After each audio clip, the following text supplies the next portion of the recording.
La vie est-elle un long fleuve tranquille? À moins d'être enfermé dans une zone de confort, il nous arrive d'être homme ou femme au bord de la crise de nerfs. On pourrait dire que c'est un coup d'Uranus ou d'Almodovar, mais ce n'est pas l'avis de Ludovic Leroux, qui après avoir aiguisé sa timidité sur le terrain de rugby, il a découvert comment vivre sa vie dans tous ses états. Ludovic? Bon, écoutez, je suis le dernier du matin, donc il y en a peut-être qui ont faim, donc on va aller vite. Donc ravi de vous retrouver, donc, je m'appelle Ludovic Leroux. Est-ce qu'il y en a qui me connaissent? S'il y en a qui lèvent la main? Ah, pas mal. Ah, j'ai ma femme qui lève la main, ça me rassure. Donc, écoutez, ouais, moi je suis là, j'étais là il y a 2 ans déjà. Il y en a qui étaient là il y a 2 ans? Alors on va passer 30 minutes à lever la main, vous allez voir. Alors il y a 2 ans, c'était marrant parce que c'était pendant le Covid, et en fait il ne fallait pas de micro. Donc, et même eux, ils ne nous touchaient pas. On avait juste un micro comme ça, mais il ne fallait pas bouger, il fallait parler comme ça. Ça faisait un peu l'école des fans.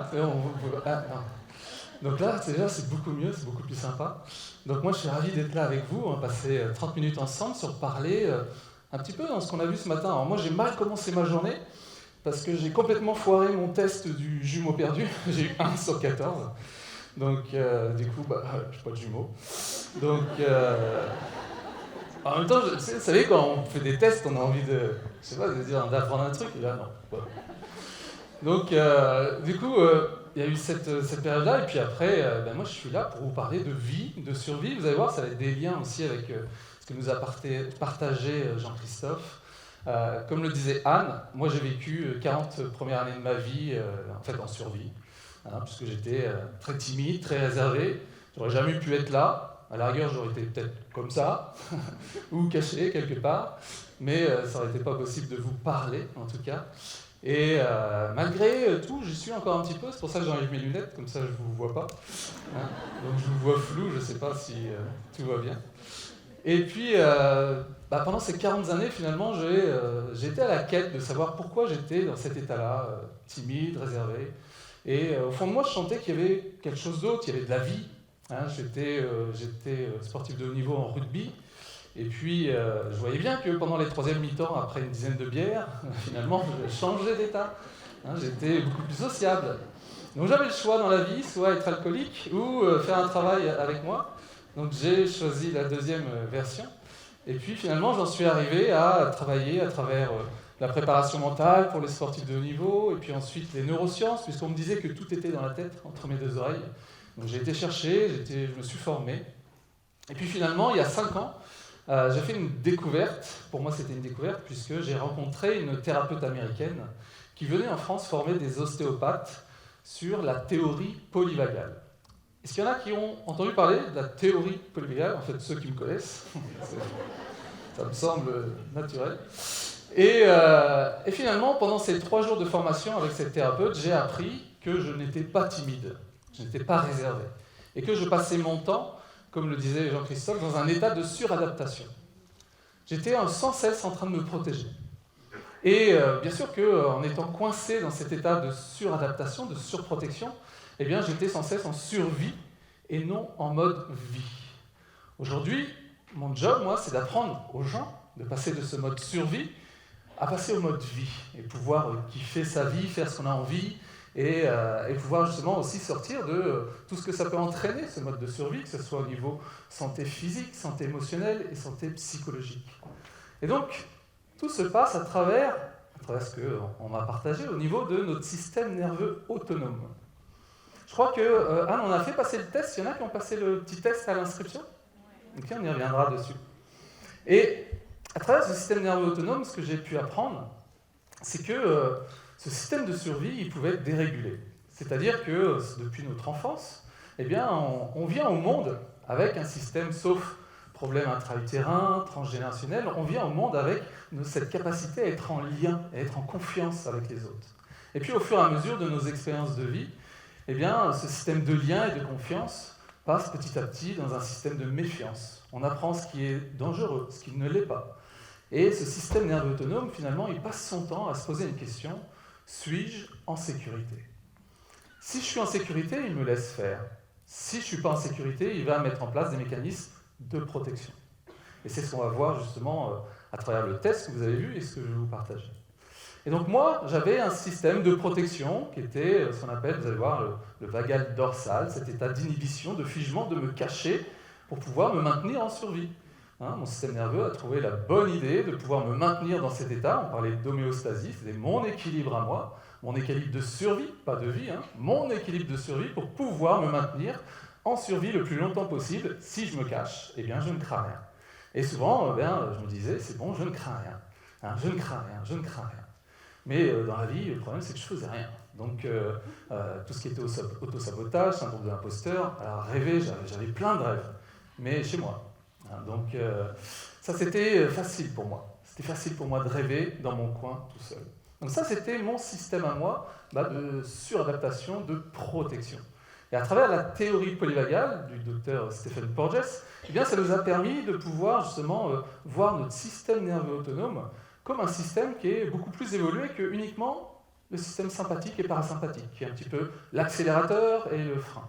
Et d'un système justement d'adaptation dans lequel on a le choix de pouvoir justement choisir sa capacité d'adaptation et surtout de développer sa capacité d'adaptation plutôt que de la subir. Puisque parmi vous ici, eh bien, il y en a qui ont un système d'adaptation qui va être justement comme moi avant, c'est-à-dire à se cacher, à se mettre dans son coin, à ne pas trop bouger. Est-ce qu'il y en a déjà à qui ça parle, ce système-là, de pouvoir être dans son coin? Ok, je vous crois, parce que je ne vous vois pas. Et puis il y a un autre, ce système plutôt mode sympathique qui s'active, on en parlait juste avant. Quelqu'un qui passe son temps dans la performance, à s'activer, on va revenir dessus, mais qui s'active tout le temps. Est-ce qu'il y a des personnes ici qui ont tendance à s'activer, qui ont du mal à se poser, à se reposer? Ok. Et puis finalement, comme l'être humain est intelligent, on a aussi un système pour revenir en mode vie, c'est-à-dire pour sortir de cette survie et revenir en mode calme, repos, tranquille, puisqu'il n'y a pas de danger. Le problème, c'est que si on est coincé en mode survie, c'est comme s'il y avait une alarme qui était là constamment en train de nous prévenir qu'il y avait un danger. Donc moi, mon job, c'est d'aider chacun d'entre vous à revenir à cette capacité naturelle de vie, qui est de pouvoir revenir dans un état justement d'homéostasie qui est saine, qui permet la vie en nous et à l'extérieur de nous. Alors, pour un petit peu illustrer ça, j'aimerais vous raconter une histoire. Alors, je sais que vous avez fait rire tout à l'heure, parce que Alexia, elle n'est pas là si. Ah oui, merci. Elle était là, et puis elle raconte un truc, et puis je dis, putain, merde, je voulais le dire. Et elle dit, je vais vous raconter une histoire. Pas comme les enfants pour s'endormir, mais une histoire pour vous éveiller. Et puis moi, c'est ce que je dis, donc je ne vais pas le dire. Mais je vais vous raconter une histoire, pour illustrer un petit peu, justement, ces différents états. Alors, vous allez imaginer, c'est une histoire qui m'est venue dans la nuit. Donc ne me demandez pas d'où ça vient, je ne sais pas, c'est bizarre. Vous imaginez un village qui est traversé par une rivière. Et dans ce village, la particularité de cette rivière, c'est qu'elle passe dans toutes les rues. C'est comme si elle remplaçait les rues. Donc vous imaginez des affluents partout un petit peu dans ces rues-là, qui fait que finalement, les habitants, dès qu'ils sortent de chez eux, ils sont obligés de traverser cette rivière-là. Alors cette rivière, elle peut parfois être tumultueuse, elle peut parfois être calme. Des fois, elle grandit, elle ratrécit. Chaque jour, elle est complètement différente. Et dès que les habitants sortent de chez eux, finalement, ils ne savent pas à quoi va ressembler cette rivière. Cette rivière, elle porte un nom. Ils lui ont donné un nom qui s'appelle la vie. Et du coup, vous avez des habitants qui, chaque jour, sortent de chez eux, ils sont confrontés à cette vie qui est chaque jour différente. Alors, ces habitants ont mis en place des comportements pour s'adapter à cette vie. Parce qu'il y a certaines fois, comme je vous disais, c'est tumultueux, c'est calme, on ne sait pas à quoi s'attendre. Et au fur et à mesure, certains ont dû se protéger pour éviter justement de se faire avoir par la vie, parce que ça leur a amené justement des souffrances. Donc vous avez une première catégorie de personnes qu'on appelle les hiders. Ceux qui ont fait les tests, peut-être vous êtes tombés sur cette catégorie. Dans la théorie polyvagale, on appelle ça le vagal dorsal. Ces hiders, là, ce sont des personnes qui ont tellement été confrontés à des problèmes dans la vie, des souffrances, ils ont peut-être vécu des expériences qui les ont fait souffrir, qu'ils commencent à plutôt rester chez eux et regarder la vie du haut de leur fenêtre, et pouvoir observer un petit peu même la vie des autres, les autres qui traversent la vie. Donc ils voient certains parfois se faire emporter par cette vie, et du coup ils se disent on a bien raison de rester chez soi, à regarder par notre fenêtre. Et puis de temps en temps, ils voient quand même que la vie est plutôt sympa, il y en a même qui nagent dans le bonheur, en train de se baigner dans cette vie, et ça leur donne envie de sortir, de pouvoir y aller. Mais il y a quelque chose de plus fort d'eux qui fait que, non, ça me fait peur. Donc c'est les personnes qui vont pouvoir rester chez eux et chaque jour observer à travers leur fenêtre cette vie qui passe et à se demander, peut-être qu'un jour je sortirai, j'oserai sortir, un peu comme la personne qui nous a partagé le conférencier d'avant, qui a attendu, qui ne sort qu'une semaine, une fois par semaine. Là c'est pareil, on va sortir juste pour l'essentiel, mais le reste du temps on va pouvoir rester chez soi, coincé dans son coin. Et puis il y a une deuxième catégorie de personnes qui ont adopté un autre comportement. C'est qu'ils sortent chaque jour, mais ils se demandent comment on peut éviter de se mouiller, justement, dans cette vie. Comment on peut éviter d'y mettre le pied et puis de se faire emporter, ou on ne sait pas ce qui peut se passer. Alors ils ont tendance à longer la vie, comme ça, et ils passent leur temps à marcher à côté de la vie, et à essayer de trouver un endroit où ils peuvent traverser la vie sans se mouiller. Il y en a qui ont essayé de construire des ponts, pour pouvoir justement ne pas se mouiller, essayer de trouver des astuces pour éviter justement de se confronter à cette vie. Et puis il y en a qui ont eu une bonne idée aussi de construire, de créer des bouées. On se dit, on va être obligé de se mouiller, mais au moins ne pas se noyer.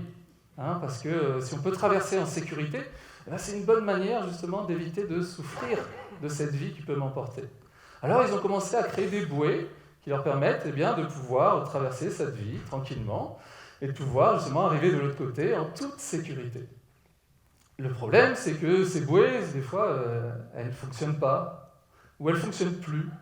Ces bouées, c'est un petit peu tout ce qu'on met en place, vous savez, des exercices de respiration, de méditation, pour des fois se faire croire que tout va bien, pour se rassurer.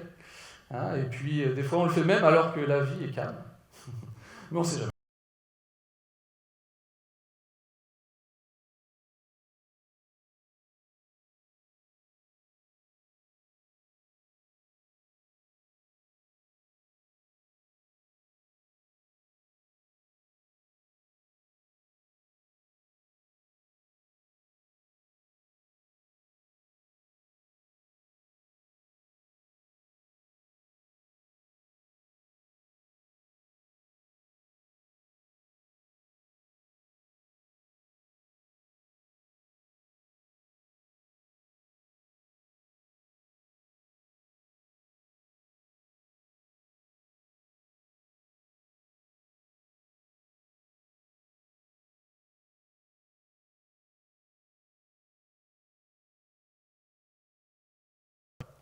Et finalement, ils ne savent faire que ça, ce qui fait qu'à un moment donné, ils peuvent s'épuiser. Et ils peuvent se faire emporter par la vie et se retrouver sur une berge un peu plus loin, on appelle ça un burn-out.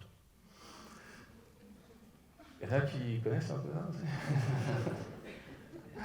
Donc, il y a tous ces habitants qui s'observent, le hider du haut, il observe celui qui est en train de se battre et puis qui se retrouve un peu plus loin hébergé là, sur le côté, et puis il se dit, ça sert à rien de se battre dans la vie, regarde.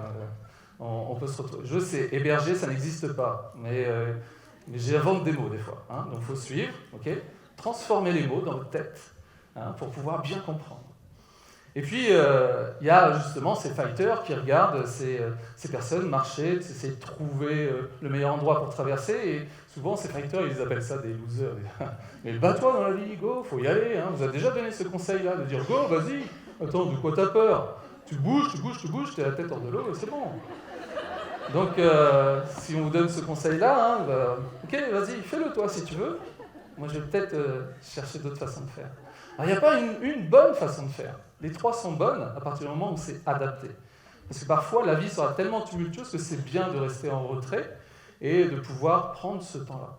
Parfois, c'est bien aussi de pouvoir trouver un endroit plus facile pour traverser, notamment quand je n'ai pas beaucoup d'énergie. Parce que je ne vais pas pouvoir me battre de toute façon. Et parfois, il faudra se battre aussi. Donc tout ça, ce sont nos mécanismes d'adaptation et de survie. Et puis, j'ai un de mes mentors, justement, qui m'avait raconté une fois, c'est de là qu'est venue l'histoire, il m'a dit, tu sais, parfois il y a des gens qui sont en train de se noyer dans la vie, justement, ils sont en train de se noyer et ils n'ont pas besoin qu'on leur apprenne à nager. Ils ont besoin d'une bouée. Et finalement, il m'est venu une troisième solution. Et c'est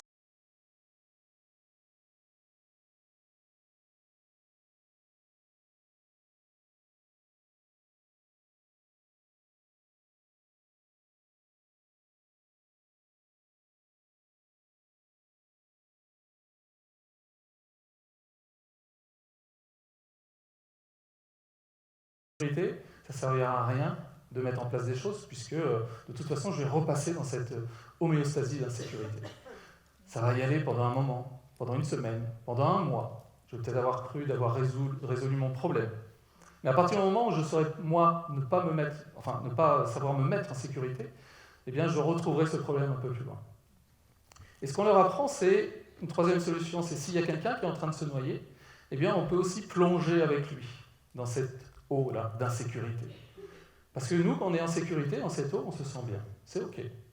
Et puis, lui prendre les mains et lui dire, tu sais, tu as le droit d'être là, tu as le droit d'être en insécurité. Et de l'accompagner dans cette vie à un endroit où finalement il a pied. Parce que souvent, on a l'impression qu'on est en train de se noyer alors qu'en fait, on est juste en train de perdre pied. Et qu'il y a toujours un endroit dans la vie où on peut se reposer et justement avoir pied.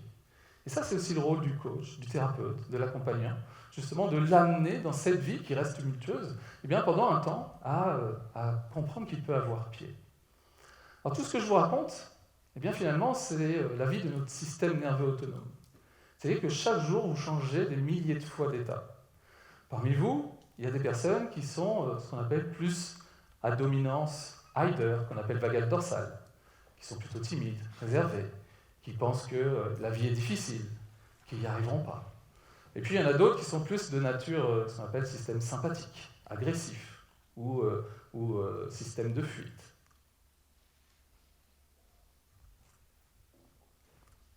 Mais il faut savoir qu'en vous, vous avez une autre partie de votre nerf qui s'appelle le vagal ventral.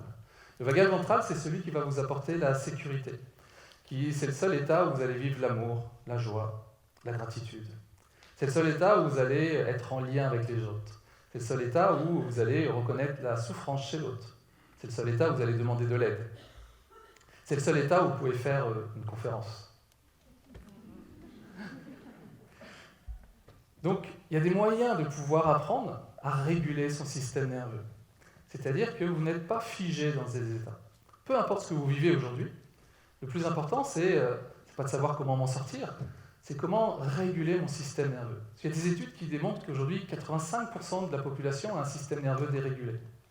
Donc c'est énorme, c'est pas un problème, d'accord ?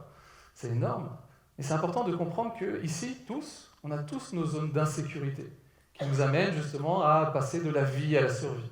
Et notre job à nous, c'est de pouvoir rebasculer dans la vie et de ne pas avoir peur de rebasculer dans la survie. Parce que la survie, elle sera toujours là. Nos mécanismes de survie seront toujours là. Ils sont là pour nous aider. Et le but, ce n'est pas de les fuir, c'est de pouvoir être à l'aise avec. Dans la formation, on apprend quelque chose qui est hyper intéressant, qu'on appelle les objectifs de survie. Parce qu'ici, je pense que vous avez tous des rêves, des projets, qu'on appelle des objectifs de vie. C'est ce que vous voulez. Et si vous n'y arrivez pas, c'est sûrement que derrière, il y a des objectifs de survie. Je vous donne un exemple. Si vous voulez perdre du poids, par exemple, retrouver la forme, et que vous n'y arrivez pas, c'est sûrement qu'il y a un objectif de survie derrière. Pour arriver à découvrir son objectif de survie, eh bien, il suffit de se demander pourquoi je veux ça ? Pourquoi je veux perdre du poids ? Bien sûr, parmi vous, il y en a qui vont dire pour me sentir mieux dans ma vie, pour avoir de l'énergie. Et les objectifs de survie, c'est toujours le penchant inverse. Qu'est-ce qui se passe si j'arrive pas à avoir de l'énergie ? Qu'est-ce qui se passe si j'arrive pas à me sentir bien ? Eh bien là, qu'est-ce que je vais ressentir à ce moment-là ? Je vais peut-être ressentir de la honte, de la déception. Je vais peut-être ressentir justement une mauvaise relation avec moi-même. Eh bien, votre système nerveux, il va vous protéger de ça. Et en fait, il va tout le temps vous protéger de ce que vous redoutez le plus. Et ce que vous redoutez le plus, c'est pas ce que vous avez vécu à l'extérieur, c'est ce que vous avez vécu à l'intérieur. J'ai un autre menteur qui s'appelle Peter Levine, qui est spécialisé dans les traumas, et qui dit qu'un trauma, c'est pas ce qui s'est passé à l'extérieur, c'est vraiment la façon dont vous l'avez vécu à l'intérieur. Ce que vous avez vécu à l'intérieur, c'est un figement à ce moment-là. C'est un figement. Et ce qui va vous faire peur dans la vie, c'est de revivre ce figement, peu importe la situation. C'est pour ça qu'on a peur de la honte, de la déception. Là, par exemple, parler devant un public. Quand je suis monté ici, mon système nerveux, il doit s'adapter. Il y a plein de gens et il doit prendre le temps de revenir au calme. Ok, c'est bon, il n'y a pas d'insécurité. Vas-y, amuse-toi. Okay, et dans la vie, c'est toujours pareil. C'est qu'est-ce qui se passe? Il y a de l'insécurité. Et si je me dis, mon Dieu, j'aime pas ça, qu'est-ce que je dois faire? Vite, respire.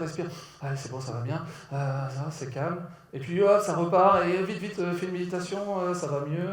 Allez, ça repart. Et vite, fais ça. Et on a trop tendance à utiliser ces outils comme des moyens de vouloir s'en sortir plutôt que des moyens pour d'abord se mettre en sécurité et se dire, ok, de quoi j'ai peur? Qu'est-ce qui se passe? Par exemple, si vous étiez à ma place, est-ce qu'il y en a qui auraient peur en étant à ma place là? Ouais, que 2, 3. Okay. On sait de quoi vous avez peur. Imaginez si vous venez ici, vous savez de quoi vous avez peur. D'ailleurs, votre système nerveux autonome va s'activer, mais on est d'accord que vous n'allez pas mourir ici. Hein? Par Dalida qui veut mourir sur scène, personne d'autre veut mourir sur scène. Ça, c'est clair. Donc, vous ne risquez pas de mourir. Personne n'est mort en disant, voilà, ici, Michel qui est mort sur scène à cause de leur système nerveux. Donc, vous n'allez pas mourir. Pourquoi il s'active? De quoi il veut vous protéger? Vous le savez, vous allez me dire, du regard des autres, du jugement. C'est toujours pas ça la peur. Vous n'avez pas peur du regard des autres, vous n'avez pas peur du jugement. Vous avez peur des conséquences. C'est quoi les conséquences du regard des autres et du jugement? Je ne veux pas me sentir bien. Vous n'avez toujours pas peur de ça encore. Qu'est-ce qui fait que vous vous sentez mal? Parce que je suis figé. Ça va m'amener une réaction de figement. Et le figement, ça va alerter mon cerveau que, attention, danger de mort. Toute réaction de figement va amener cette réaction, attention, danger de mort. C'est pour ça qu'on a peur de la déception, de la honte, on a peur de faire la mort, la dépression, on a peur de tout ce qui peut nous amener à être en figement. Alors moi, je vais vous donner un challenge. Il y en a ici, je sais qu'il y en a ici qui ont fait, dernièrement, j'ai fait un défi qui s'appelle Expérience. Pendant 21 jours, j'ai proposé des challenges. Il y en a qui l'ont fait, ici? Oh. Je bois beaucoup. Est-ce que c'est de l'eau du robinet où il y a tout le truc pourri ou non? Parce que je ne sens pas bien là, je me sens ballonné. Si tu... Il est où le naturopathe? Donc ouais, le challenge. Pendant 21 jours, je leur ai fait un défi qui s'appelle Expérience, où ils ont fait chaque semaine un défi pour observer leur système nerveux en action. Le premier défi, c'était la douche froide. Donc ils devaient prendre une douche froide, mais le but, c'était pas seulement la douche froide, c'était de s'observer leurs états à l'approche de la douche froide, pendant la douche froide et après la douche froide. Qu'est-ce qui se passe? On le sait tous, même moi qui aime bien prendre des douches froides, c'est quoi? On arrive, allez, douche froide, on est content, on arrive dans la salle de bain, pour le moment on ne craint rien, hein, d'accord? Et puis on voit le robinet, et là tout d'un coup, ça s'active, et là vous avez des pensées en disant, c'est couillon quand même, à 2 cm près, ça peut être chaud, ok? Pourquoi je m'impose ça? J'avais juste à faire ça, et là c'est bien, et là ça va être froid. Donc, au début on a ça, et puis on se dit, allez, on y va. Alors je leur donne une méthode de respiration, pas pour le faire en mode go, j'y vais, et résistance, non, en mode appréciation, hein, en respirant, en maintenant une respiration, justement, la cohérence cardiaque c'est idéal pour ça, parce que ça va réguler votre système nerveux, et du coup, quand il prend une douche froide, le premier réflexe c'est système sympathique de fuite, hein, ok, on va fuir. Hein, donc le but, c'est, par exemple, si vous voulez le faire, c'est d'abord d'inspirer et mettre l'eau, parce que vous n'avez qu'une façon ensuite de respirer, c'est d'expirer, et ça, c'est votre système parasympathique. Et là, vous allez voir qu'en gardant une respiration, petit à petit, bizarrement, on apprécie la douche froide. Et le but, c'était d'observer tous ces états-là en action. Hein, notre sympathique, au début, fighter, il dit, allez, tu sais, comme si on était en train d'accoucher, hein, ils me l'ont dit, hein, je fais... Et puis là, allez, calme-toi. Et il y en a maintenant qui le font chaque jour. Et ce que je ne m'attendais pas, parce qu'on avait un groupe de 8000 personnes qui ont fait cette expérience, ce que je ne m'attendais pas, c'est qu'ils partagent leurs photos. Parce qu'ils étaient tellement contents de l'avoir fait que le mur a été inondé de photos de beaucoup de femmes, hein, avec leurs serviettes. en prenant leur douche froide, comme ça.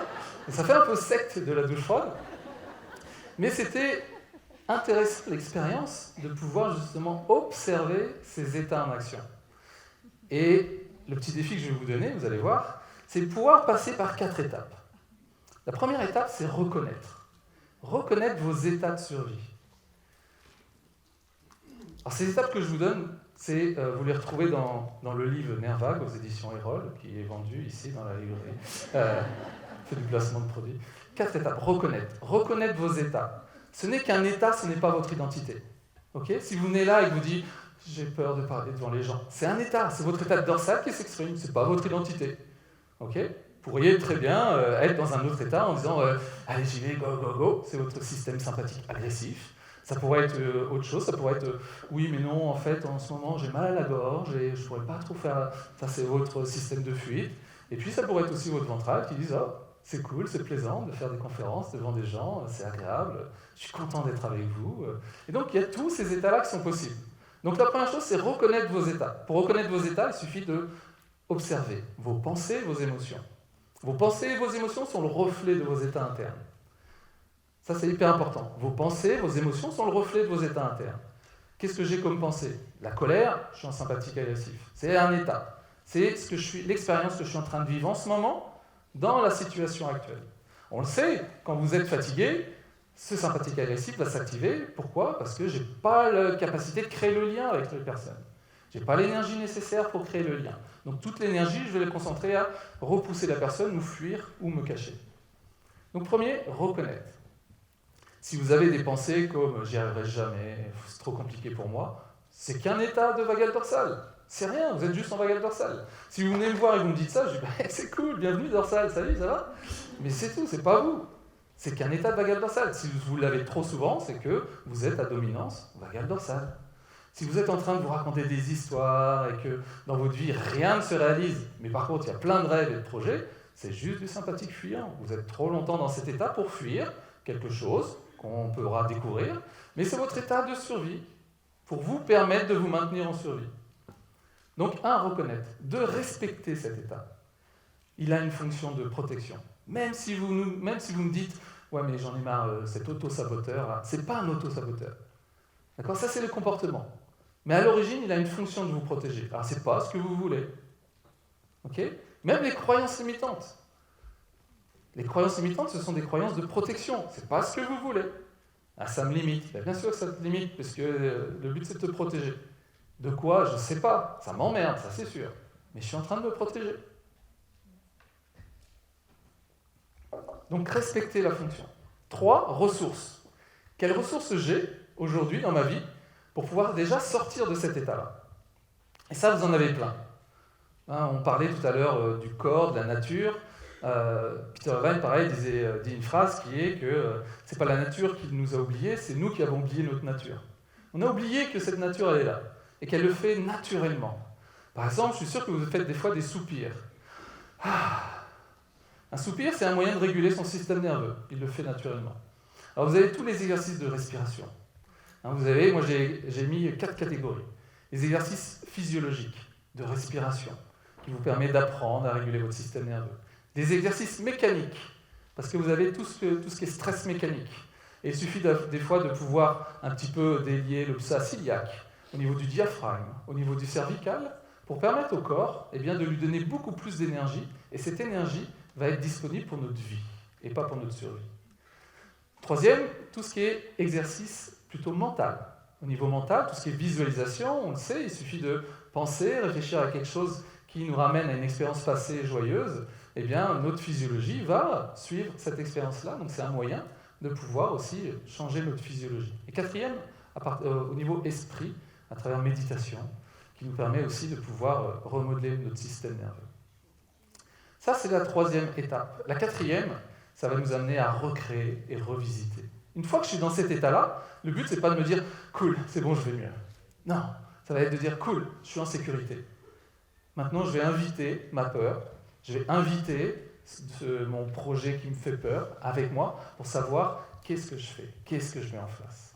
Parce que le principal problème, c'est qu'on utilise ces outils pour fuir notre réalité et non pour aller se retrouver avec ses peurs, se retrouver justement avec cette insécurité qui, chaque jour, peut nous guider. Parce que vous ne pouvez pas créer et vous protéger en même temps. Soit vous créez dans votre vie, soit vous vous protégez. Et vous ne pouvez pas faire les deux en même temps.